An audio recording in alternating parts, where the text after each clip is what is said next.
Welcome everybody to the Ask a CEO. It's a special show that brings us the journey of CEOs into the C-suite and what it's like running their companies every day. Today we bring you a very successful serial entrepreneur, Steve Schnall.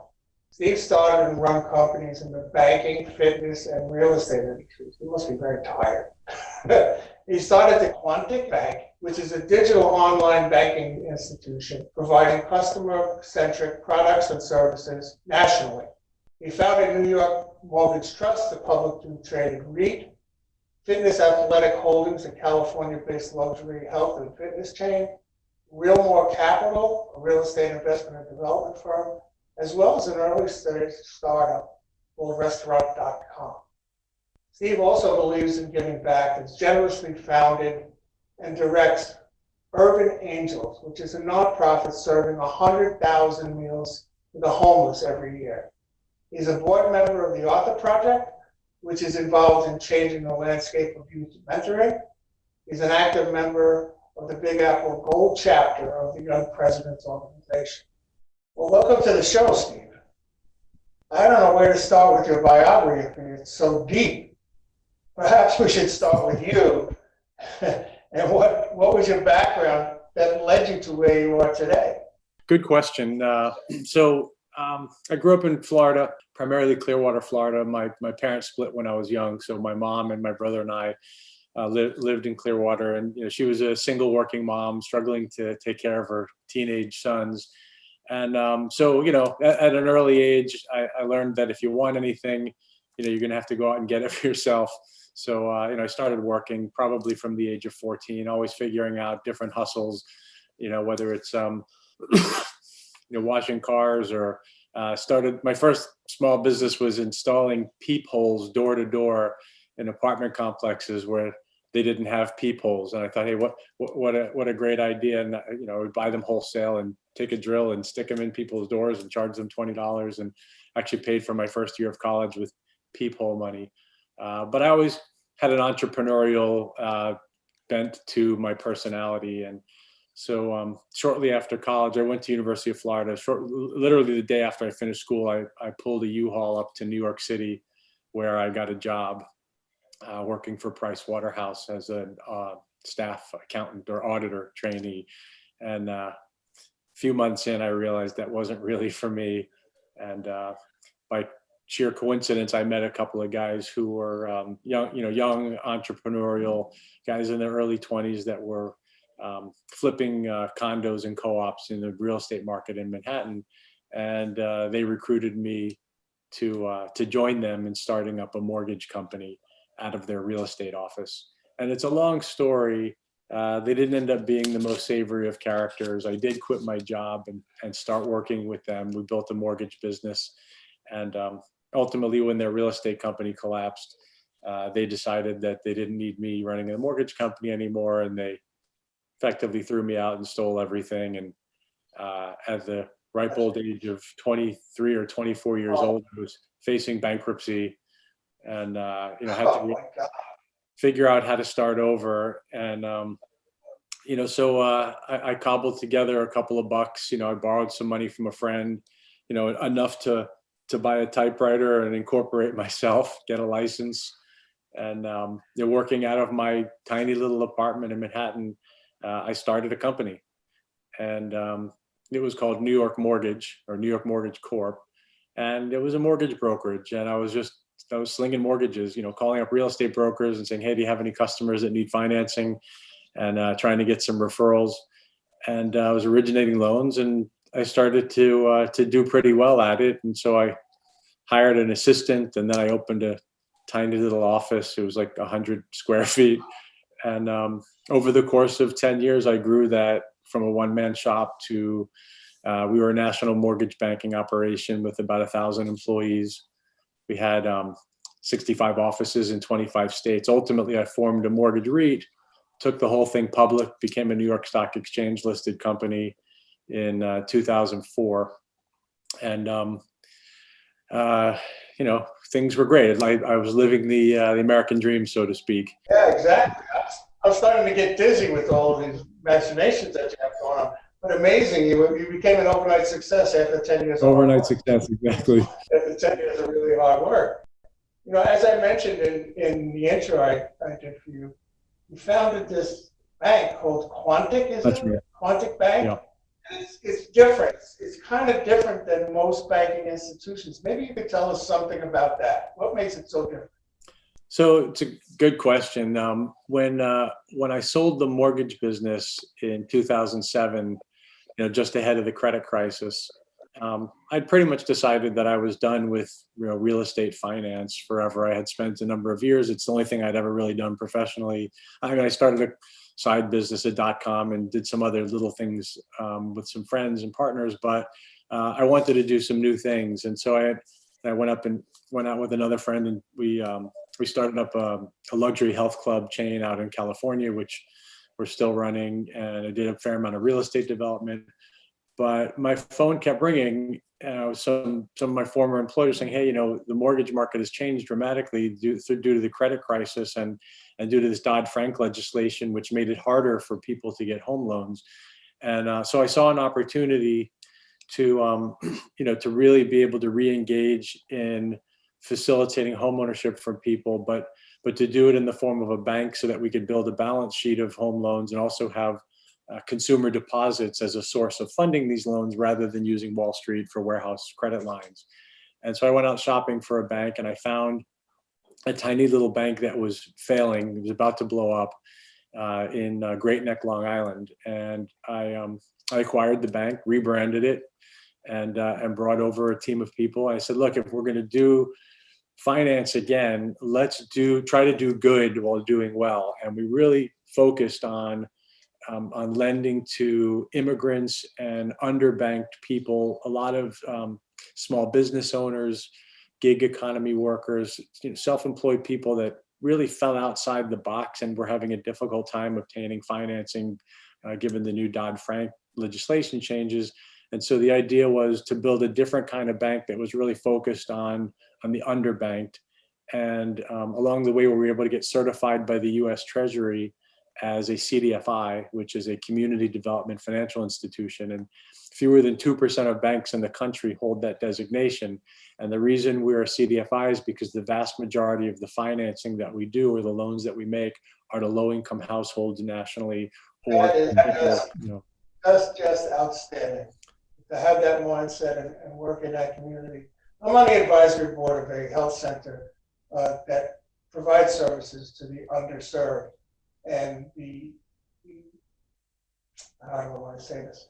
The ability to do that is just so rewarding when you can give them the same type of service as everybody else in the street and still care about them. They actually fall in love with you and they become yours forever. So, that's wonderful. I really commend you with that mindset. A lot of your resume has to do with that giving back. We'll get to that in a little bit. But right now, tell the audience about some of the other companies that you started and whether they're still alive or what the situation is, because you've got such a broad reach in the business community. Yeah, so I've had some fun along the way. And in 2000, while I was running my former business, a childhood friend's dad called me, and he was living in Aurora, Colorado, and he was running a couple of bagel stores. And he had developed a relationship with Cisco, not the router company, but the food distribution company. And he had this idea to build a web portal where he can promote restaurants on this on this restaurant search engine, so to speak. And this was 2000, the internet's kind of brand new. And he called me and he said, hey, I have this great idea. And I said, yeah, that is an interesting idea, but the key is distribution. How are you going to market this to the millions of restaurants in the country?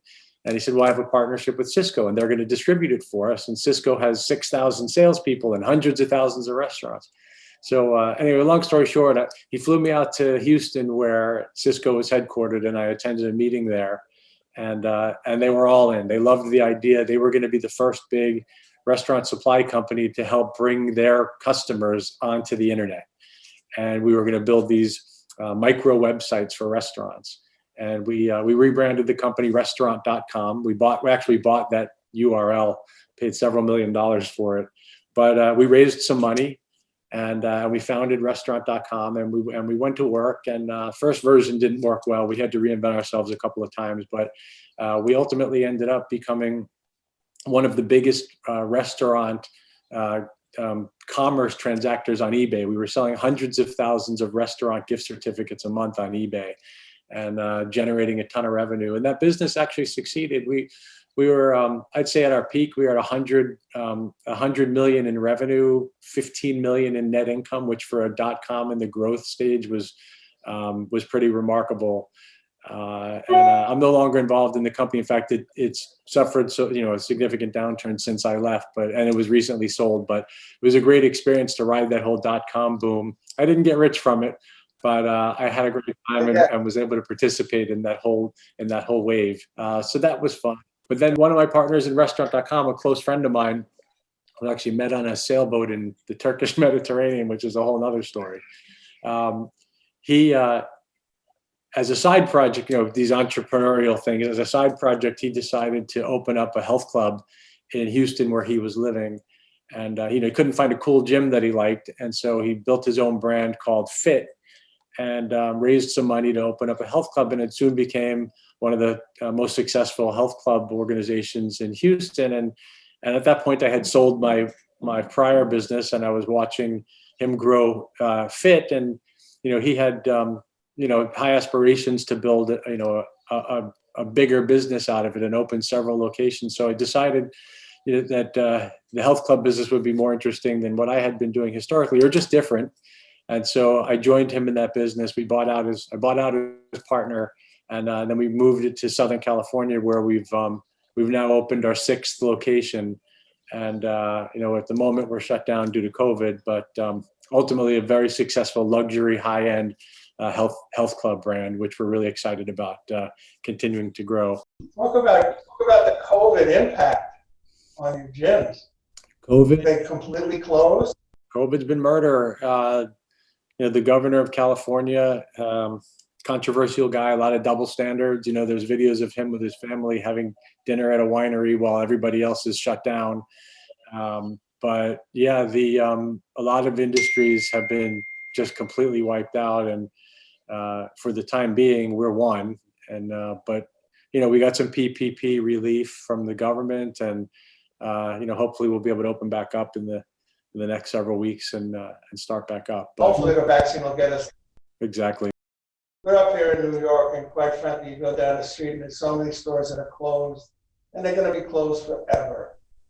Poor people that just couldn't hang on, didn't have the wherewithal, didn't have a reserve in any type. It's tragic.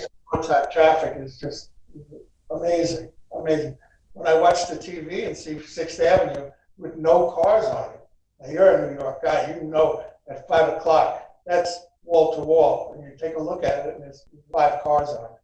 It's really sad.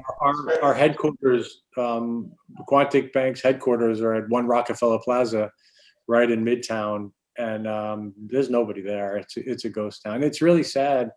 There are some states where businesses have remained open and families can earn a living and survive, and then there are other states where the politicians have decided to close us down. And there doesn't seem to be any noteworthy difference in deaths in the states where they're open versus where they're closed. It's very political, and New York is suffering dearly. And I'm looking forward to. COVID is a serious virus. I mean, I just came back from 23 days in the hospital with it, and I've been very fortunate to be able to recover as quickly as I have. But it's serious. I got to tell you, when you're sitting in that bed for 23 days, your brain is going like, all right, what's going to happen? Am I going to make it out of here? Am I not? I hear you. But yeah, my whole family got COVID. I'm actually on the tail end of it today. I think this is my 8th or 9th day, and but yeah, it's no laughing matter. Without getting political here, there has to be a balance, though, between enabling people to survive and keeping people healthy and safe. Yeah, I don't think that we've seen the level of damage that it really has done yet. I think that's yet to come. As we open back up, what's left open back up. But anyhow, I'm glad you're well. Yeah, you I'm too. glad your family's well. Yeah. So I was going to jump in one more question before we go to commercial. When you're looking at a company to invest in, what's in the back of your head about telling you this is a good deal, this is not a good deal? How do you go through that process? Well, I think for me, the key is, especially in banking, where there's 6,000 banks in the country, or in health clubs for that matter, where there are tens of thousands. You have to be able to come to the market with some differentiator, some real value add proposition. I mean, you can survive just by working harder than the next guy or being smarter than the next guy, but ultimately, there has to be some market differentiator that you have a value proposition you could bring to a wide base of customers. But beyond that, I think the way really businesses win is with their people and their culture. And it's almost cliche to say that, but if you bring the right culture, even to a generic, banking or even health and fitness, if they say culture eats strategy for breakfast, right? You can have the best strategy or the best product in the world, but if you don't have a really solid culture upon which to build out the deployment of your products and services to the customer, then you're not going to succeed.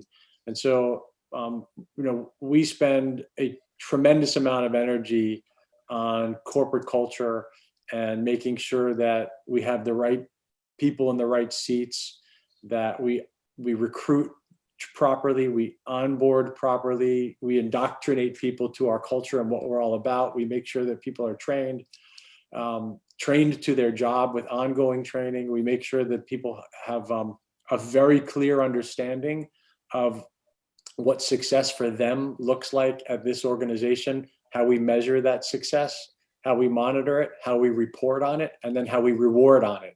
So everybody has KPIs, key performance indicators, MPVs, what minimum, primary, and visionary performance standards are held to each KPI, and we pay you on it. And so while Quontic is one of 6,000 banks in the country, and we do have some unique differentiators, like the fact that we're a CDFI focused on lending to underbanked, and like that we're a pure digital bank, virtually a branchless bank operating solely online. Those are differentiators, but it's the people that really help us to achieve our mission and accomplish our goals. Yeah, I'm a believer in that. It's all about the people. It's not about you or I. It's about the people and how well they execute what we put in place. So before I miss an opportunity here, Steve, we need to take a short break to pay some bills with a word from our sponsor. We'll be back momentarily.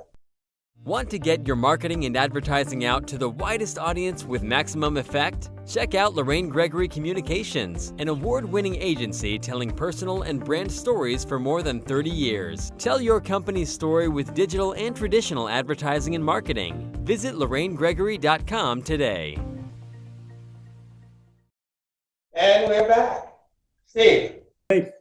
Tell me, we've been discussing your experience in creating and building companies. You just touched on the culture, the diversity, and the inclusion that are very important today. Maybe you can go a little bit deeper in what you mean when you talk about the culture of the companies you create. Okay, so as I was mentioning, it's about the right people, and a lot of companies do a bad job at hiring the right people, and they look at the resumes. The skills on the resumes and the experience seems to match up to the job function the company's looking to hire for. And then they might have that candidate interview with 3 different people within the organization. And largely those 3 people all ask the same questions as the other. And they don't really oftentimes gain a deep enough insight into the personality and the cultural fit of the person they're recruiting. So we do some things that are interesting and kind of goofy. When we're recruiting in the past, we've used things like asking the candidate to film a TikTok video of anything, just because we want, for certain jobs where it requires an adaptive mindset. Can a candidate get out of their comfort zone, do something completely unusual, and deliver that back to us without kind of losing it? And so we do a number of different things, personality testing, Myers-Briggs, but there's all kinds of tools. And we're always trying to come up with ways to figure out, is this the right person. And we've hired people that had spectacular resumes and really high skills or strong skills, but when they came on board, frankly, they were, an asshole. And we're like, okay, we don't have room for that here. And nobody likes this person, and they don't get along with the other managers or staff. And we've let people go that were so strong on paper, but didn't fit culturally. And so it's really, it's kind of the most important thing. And then in terms of building that culture, we've done a lot of surveys of our employees to find out what's most important to them.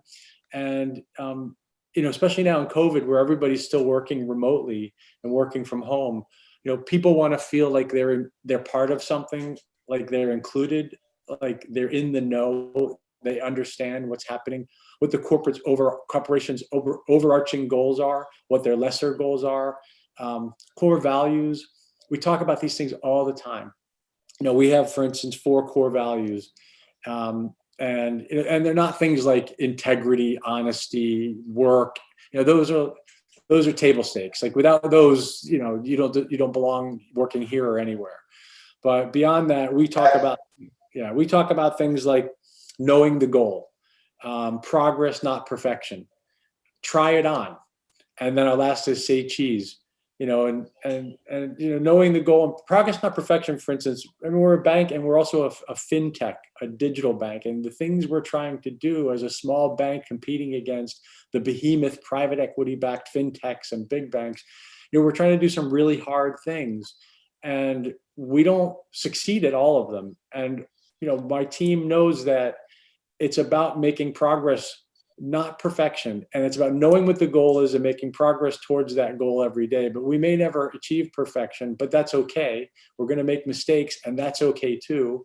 And like yesterday, we had a very serious management meeting about a multi-million-dollar tech project that we're deeply entrenched in, that, all this time down the road, we're saying, is this the right thing for us to be focused on right now?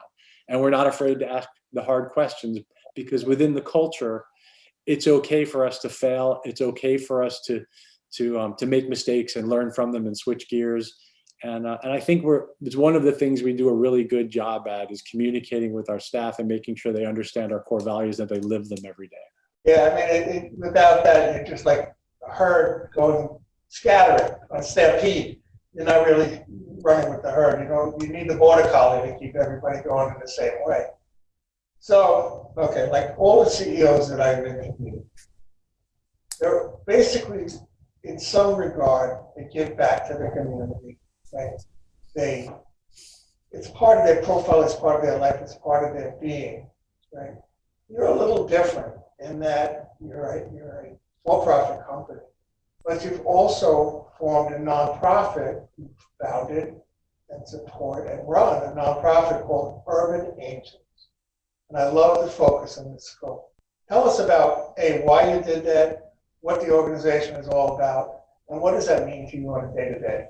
Urban Angels is actually the brainchild of my partner, Scott Lutwack, out in San Diego.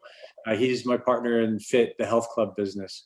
And, we're a very prominent brand in the community with our 6 locations. With 10,000+ members. And there's a large homeless population in San Diego that you just can't miss. And so we partnered up with one of the big homeless shelters initially, and convinced them to let us use their commercial kitchen it started as for our own benefit, to be able to prepare food that we were selling in the gyms. And ultimately, what we realized was that the city could use help in also feeding the homeless people. So we made a deal with the city. And initially, it started as a trade, where if you let us use your kitchen, we'll also provide meals for the homeless. Well, that ended up becoming a very lopsided transaction, because once you start doing good and seeing the impact, we just grew it and grew it and grew it. And we're serving upwards of 100,000 meals a year now to the homeless people of San Diego. And what's also really cool about it is people from the community come in. It's college students, it's biker groups, it's you name it. People from all walks of life will come in to volunteer their time. We're paying for the food, but people will come in and volunteer their time to help prepare it, to help serve it, to help clean it up.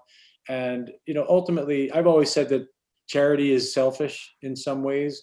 You do it because it makes you feel good, and it really does.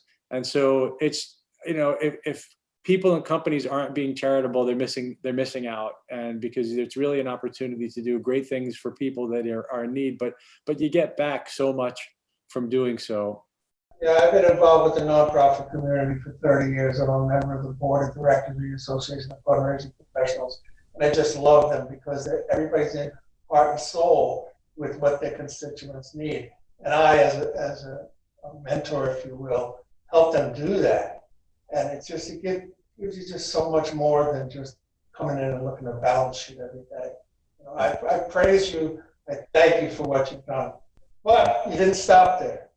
No. So tell us about the Arthur Project. So the Arthur Project was founded by a woman named Liz Murray, who is just a remarkable human being. There was actually a movie made about her life. It was called From Homeless to Harvard. And she grew up homeless. Her parents had drug issues and ultimately had died. And she had a mentor named Arthur, who, she tells this story much more artfully than I will, but she had a mentor who always kind of looked out for her and made sure that she understood her value as a person, that she was, at least despite being homeless, was civically engaged, that she understood that she needed to finish school. It kind of kept an eye out for her. And she ended up going to Harvard and graduating from Harvard. And she became friendly with another friend of mine from YPO, Young Presidents Organization, and they decided that this whole concept of mentorship could be the linchpin in making a profound difference on at-risk youth, particularly like 6th, 7th graders, where these teens are at this crossroads in their life. And there's all kinds of mentoring. There's big brothers, big sisters. There's mentoring light, as I kind of like to think of it. But what Liz and Jeff Muty, who now run the Arthur Project, I'm on the board. What they came up with was a concept of intensive mentoring, where we use full-time mentors who are masters of social work students at Columbia and NYU and Hunter College and some other schools. And these people spend tens of hours per week with these young kids, making sure that these kids have, understand the value of being engaged civically, of sports, of school, of attendance, of church, or whatever if they're religiously oriented, making sure that these kids kind of have a purpose and understand their value as human beings, and know that, they can achieve things beyond what the mold is in the community that they live in. And this intensive mentoring is proving to work. Now we have the data to back it up, because kids are having better attendance records, better grades, higher matriculation rates.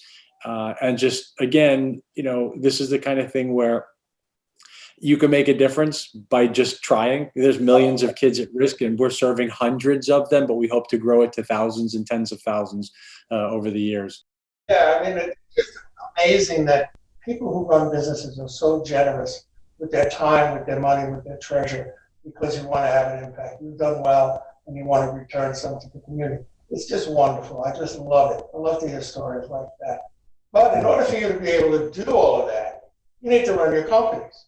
So tell me a little bit about what your style is in management, in terms of management.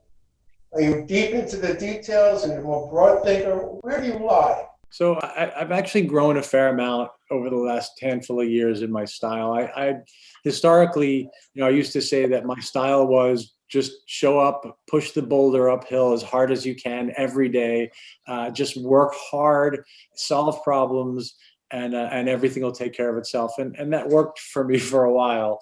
But with Quontic, I found that I needed a new set of skills in order to succeed here, because in banking and finance, which is evolving so rapidly, you've got blockchain and cryptocurrency and all these fintech companies that are chipping away at the products and services that banks have historically had a monopoly on. And so what I found is, I can't do this the old-fashioned way. I'm not the smartest guy in the room anymore. And in order for me to succeed, I have to have a management team that is extremely intelligent, very skilled, culturally a match, and people that can own their respective areas of the organization, soup to nuts. And for me to be a leader, but not someone who does it all himself, because I can't.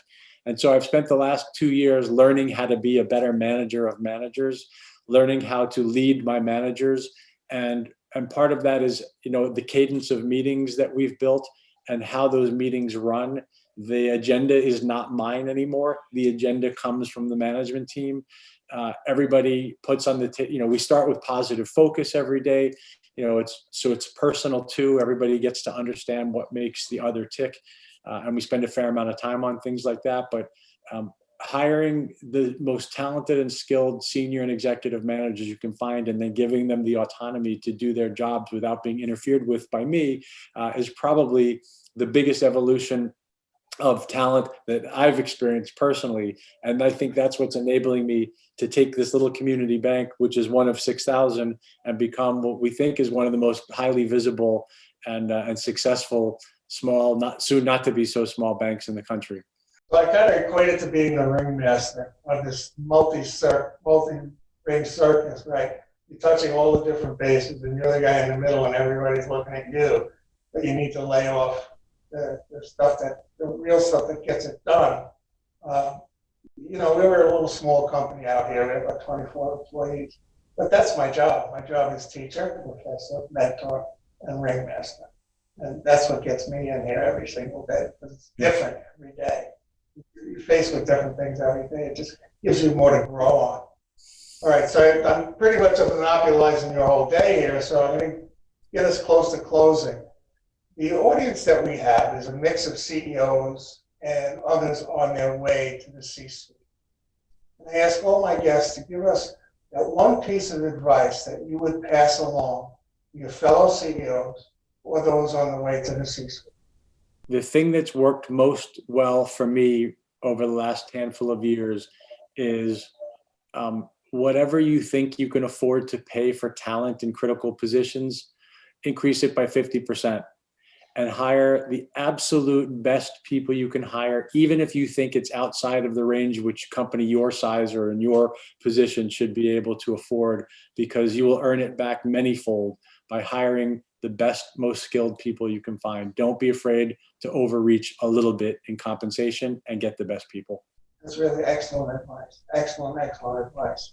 So I'm going to give you the floor to tell people how to get a hold of you, how to interact with the bank or any of your other businesses. It's all yours. Make sure we know how to get a hold of you. All right. Well, thanks. I'm happy to take any calls or communication. You can reach me at my email address, which is my last name, Schnall, SCHN as in Nancy, ALL, at quonticbank.com, QUONTIC bank.com. And my cell phone number is 917-304-1406. Oh boy, you did it. I hope you have somebody answer. There it is, out there for the public. So thank you so much. Really appreciate you coming on the show. You have a very interesting story. I'd love to get part 2 in here someday. But what we're going to do is we're going to say thank you to the guests, thank you to the audience. The recording of the interviews are available in video on YouTube at Greg's Corner Office, or on my office website, Greg's Corner Office website. The podcast is available on all of the popular streaming platforms. And if you like the show, please like, share, and distribute it to all your people. We really need the help to build the audience, and we thank you so much. So Steve, once again, thank you very much for being part of the show. We appreciate it. Hope to see you again, and stay well. My pleasure. You too. Take care now.